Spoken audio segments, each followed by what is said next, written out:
자, 이면택 대한의사협회 회장 취임한 지 반년 만에 이제 탄핵을 당했는데 기회를 달라고 호소했지만 찬성이 압도적이었다고요. 그렇습니다. 바로 어제였습니다. 이면택 대표의 탄핵안이 가결이 되었습니다. 먼저 이 탄핵 정족수부터 좀 설명을 드리고 싶어요. 대의원 회의에서 진행이 가능한 것인데 3분의 2 이상이 출석을 해야 되고요. 이 중에서도 3분의 2 이상이 탄핵안에 그러니까 찬성을 던져야지만 탄핵이 가능한 상황이었습니다. 그러니까 단순히 수치적으로 계산해 보자면 한 66% 이상 정도가 동의를 해야지 탄핵이 될 수 있는 그 정족수를 충족하는 것인데 이번에 이 대의원 회의에는 224명이 참석을 했고요. 찬성이 170명, 반대가 50명, 기권이 4명이었습니다. 그러니까 찬성 비율, 그러니까 탄핵에 찬성한다고 밝힌 비율이 75.8%로 그러니까 이 가결 의견 정족수를 넉넉하게 넘은 수치라고 평가할 수 있기 때문에 어떤 압도적인 탄핵에 대한 지지가 있었다. 결국 탄핵이 이루어졌다. 이렇게 평가할 수 있을 것 같습니다. 네, 자, 두 번째 탄핵이었고요. 그리고 역대 회장 중에서 가장 빨리 회장직에서 물러나게 된 사례였습니다. 자, 불명예 퇴진의 배경, 잇따른 막말 논란이 꼽히기도 했는데요. 관련 영상 함께 보시고 이야기 계속해서 나눠보겠습니다. 이면택 참고인? 네. 저 기억하세요? 네.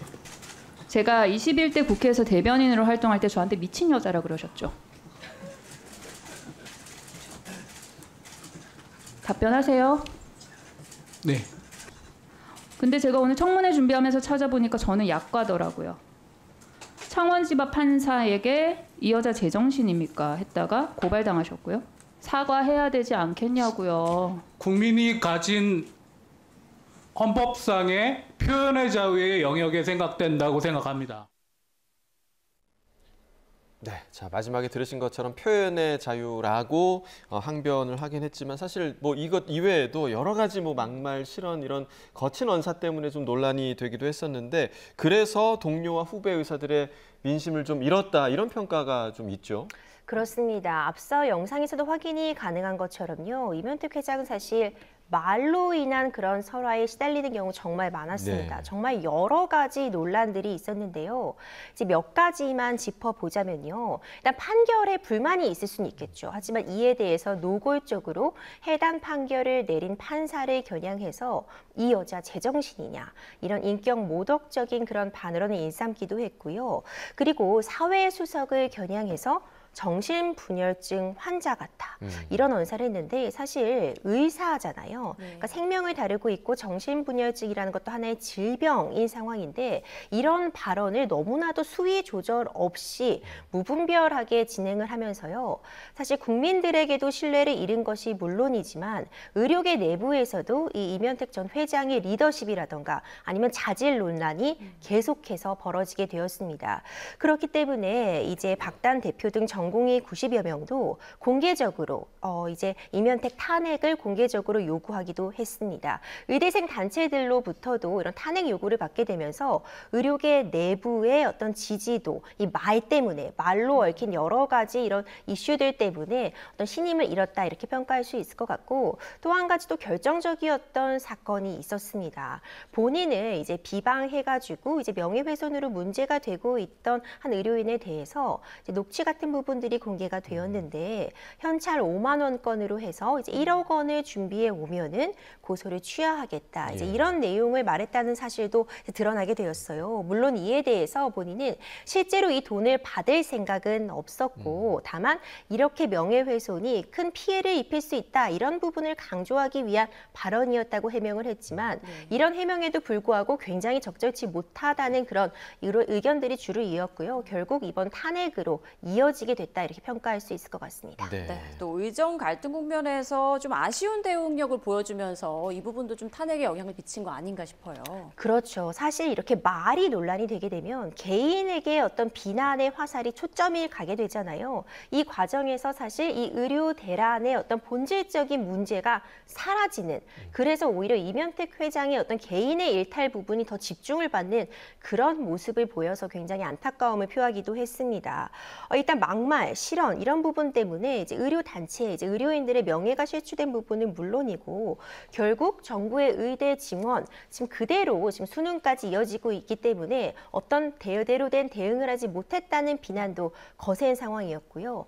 간호법 제정 이런 부분에 대해서도 제대로 의사들의 목소리를 담아서 의료 단체들의 목소리를 담아내지 못했다. 그러니까 결국 본인의 기속된 말실수도 말실수가 문제였지만 어떤 정부와의 어떤 협상력이라던가 행정적인 업무를 처리해가는 과정에 있어서도 결국 어떤 뚜렷한 성과를 내지 못했기 때문에 이 부분 역시도 당연히 탄핵이라는 결과에 영향을 끼쳤다고 평가할 수 있을 것 같습니다. 네, 그러니까 이제 말에서도 또 회장으로서의 능력에서도 지금 신임을 받지 못했던 이면택 회장의 불명예 퇴진으로 의협 회장 자리가 이제 공석이 됐습니다. 그래서 의협은 60일 안에 보궐선거를 치를 예정인데 이제 차기 의협 회장이 이제 누가 되느냐 이 부분에 따라서 이제 향후 의정 갈등 해법 여부를 좀 가늠할 수 있지 않을까 그런 생각이 좀 드는데요. 그렇죠. 일단 비대위, 비상대책위원회 체제로 전환이 되었습니다. 예. 이제 비대위를 굉장히 빠르게 꾸려 나갈 것이고 당분간 비대위 체제를 유지하면서 결국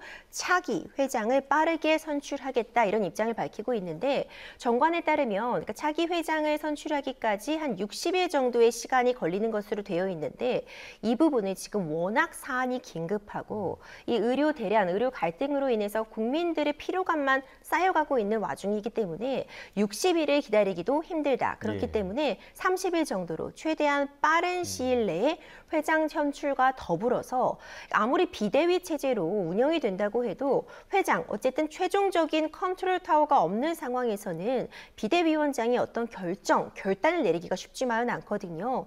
이런 상황을 고려할 때 굉장히 빠르게 회장 선출까지 그 과정을 진행하겠다 이런 입장을 밝히고 있고 일단 기본적으로 전공의 단체라던가 의대생들 이번에 이 탄핵 결정에 대해서 환영의 그런 목소리를 내고 있기 때문에 이번 기회를 통해서 제대로 이 의료인들의 목소리를 담아낼 수 있는 회장이 선출된다면 꽉 막힌 상태에서 도무지 이 출구가 보이지 않는 이 의료 대란도 한 줄기 좀 통로가 뚫리지 않을까 이런 기대를 가져보게 하고 있는 상황입니다. 네, 박단 전공의협의회 비대위원장도 결국 모든 길은 바른 길로라면서 이 탄핵에 대한 어떤 찬성의 뜻을 내비친 것 같더라고요. 그렇습니다. 사실 박단 대표도 계속해서 좀 문제점을 지적해오고 있었습니다. 앞서 말씀드린 것처럼 본질이 사라지고 어떤 개인의 어떤 말실수라던가 과격한 언사에 초점이 맞춰지게 되면서 이런 본질에서 벗어난 문제 때문에 계속해서 시끄러워져만 가는 상황에 대해서 의료계 내부에서도 자성의 목소리와 더불어서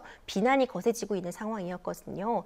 그렇기 때문에 모든 길은 바른 길로, 그러니까 어쨌든 이번 탄핵 때문에 탄핵 결정 덕분에라도 새로운 대표가 선출이 되면 대화의 물꼬와 더불어서 또 의료계의 입장도 좀 더 담아낼 수 있는 대표 선출을 기다리는 그런 목소리가 아닌가 예측이 가능합니다. 네, 의협은 최대한 빨리 차기 회장을 선출하겠다는 계획인데 말씀드린 것처럼 이제 젊은 의사들과의 소통도 좀 강화될 수 있을지 좀 주목해 볼 부분인 것 같습니다.